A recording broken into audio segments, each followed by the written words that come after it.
안녕하세요, 제이제입니다. 오늘은 썸남이 먼저 고백하게 만드는 법에 대해서 말씀드려 볼게요. 구독과 좋아요, 알림 설정까지 해주실 거죠? 그럼 바로 시작할게요.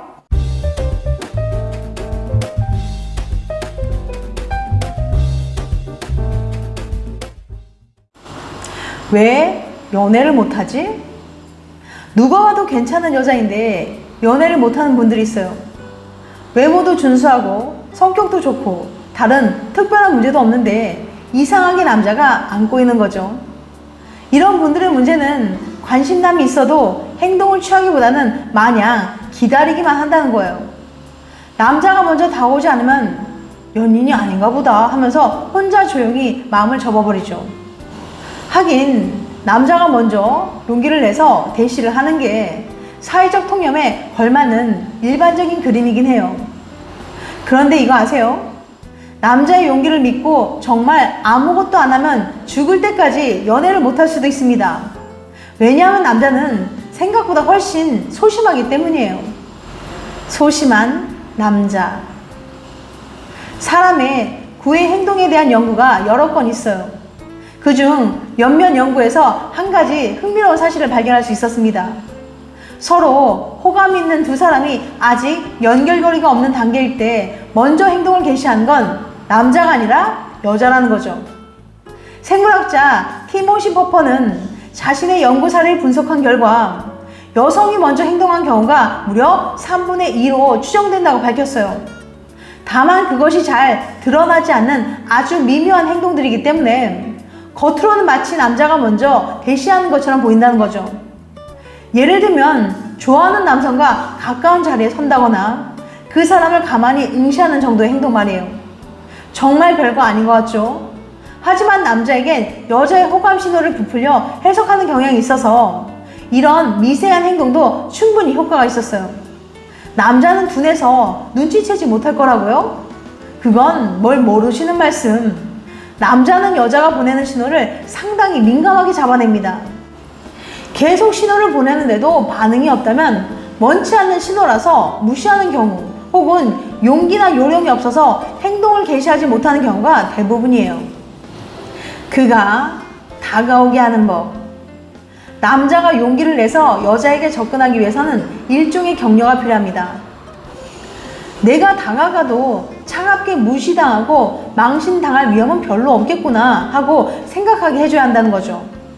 또한 이 격려 자체가 남자의 호감을 불러일으키는 효과가 있어요. 자, 그렇다면 남자를 가장 잘 격려할 수 있고 은근하게 호감도 전달하면서 내가 창피하거나 어색하지도 않은 가장 좋은 행동은 뭘까요?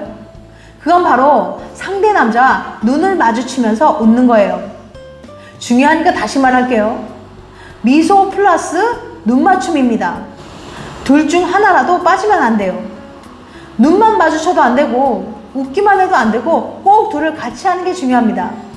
여러 번 할수록 더 좋아요. 이걸 증명하는 실험이 있어요. 매력적인 여성에게 바에 들어가서 다양한 방식으로 남자를 보게 한 뒤 낯선 남자들이 말을 걸어오는지 여부를 관찰한 거죠. 남자에 대한 여자 행동은 5가지로 나눴어요. 첫 번째, 여러 번 눈을 마주치고 웃기. 두 번째, 한 번만 눈을 마주치고 웃기. 세 번째, 여러 번 눈 마주치기.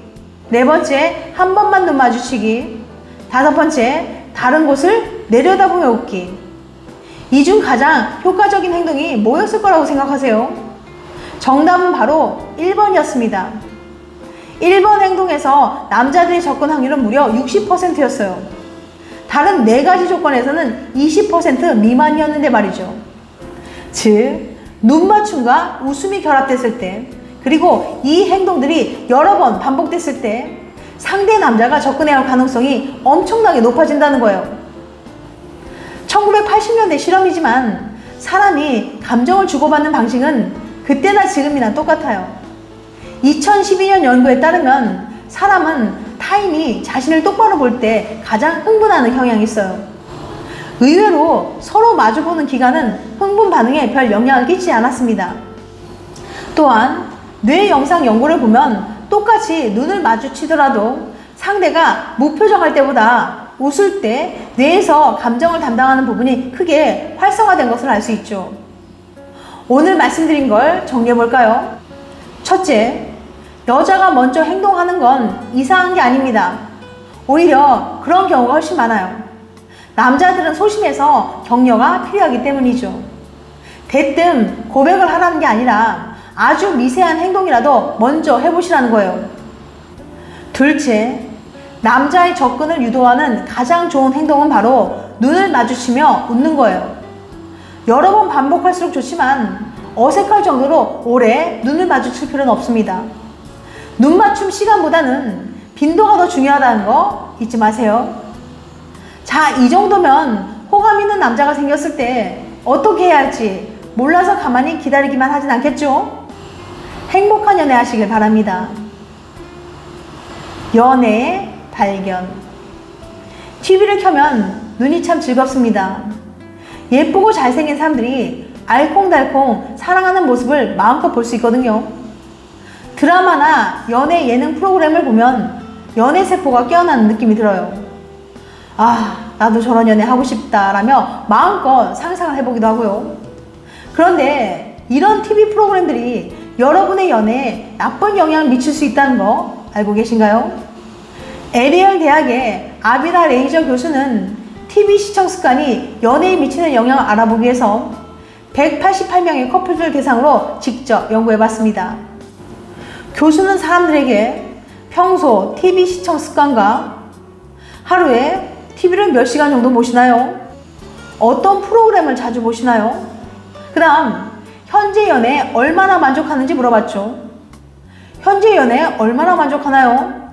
연인과 얼마나 자주 싸우나요? 이런 질문했어요. 그리고 모든 설문지를 모아서 참가자들의 응답을 면밀히 분석해봤죠. 어떤 결과가 나왔을까요? 결과는 매우 흥미로웠는데요. 범죄 수사물, 시트콤, 리얼리티 쇼 등의 대부분 TV 프로그램은 연애에 아무런 영향을 주지 않았지만 유독 멜로드라마나 연애 예능 같은 연애와 관련된 TV 프로그램들은 남녀 구분 없이 연애에 악영향을 주는 것으로 나타났어요. 실제로 연애 관련 TV 프로그램을 더 많이 시청하는 사람일수록 연인과 더 자주 다투는 것으로 나타났고, 이는 관계의 만족도 하락으로 이어졌습니다. 연애 관련 TV 프로그램은 어째서 사람들의 연애를 더 불행하게 만드는 걸까요?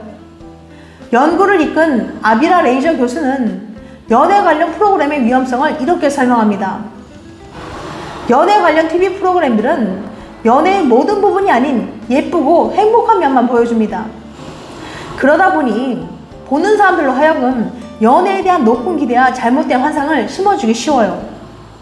생각해보면 TV 프로그램에서는 주인공들이 돈 문제로 싸운다거나 데이트 때문에 피곤해하는 모습은 절대로 나오지 않아요. 대신 항상 아름답고 근사한 곳에서 모든 게 완벽한 데이트를 즐기죠. 심지어 청소나 설거지를 하는 것조차도 아주 낭만적으로 그려지고요. 현실 연애는 절대 그렇지 않습니다. 가끔은 구질구질한 데이트를 하기도 하고 사소한 일로 심하게 다투기도 하죠. 그러다 보니 상상 속의 연애와 현실의 연애 사이에 괴리가 클수록 연애가 불만족스럽게 느껴지는 겁니다. 물론 로맨스 드라마나 연애 리얼리티 프로그램을 절대 보면 안 된다는 건 아니에요. 중요한 건 보는 사람의 태도죠. 드라마는 드라마일 뿐 그것을 현실 연애에 대한 판단 기준으로 생각하면 안 돼요. 앞으로는 멜로 드라마나 영화를 볼 때 그들이 얼마나 예쁘게 연애하는지 보다는 그들이 어떻게 갈등을 극복하고 사랑을 이어나가는지 주목해보세요. 실제로 한 연구에 따르면 주인공들이 다투는 장면이 나오는 영화를 보고 난 뒤에 연인과 대화를 하면 이별 확률이 낮아진다고 하거든요. 그러니까 연인과 영화나 드라마를 볼 때는 남녀 주인공들이 다투다가 갈등을 극복하는 내용이 있는 걸로 보세요.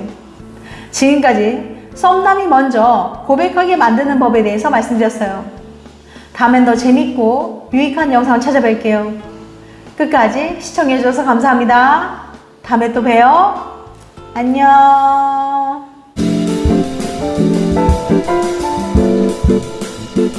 네.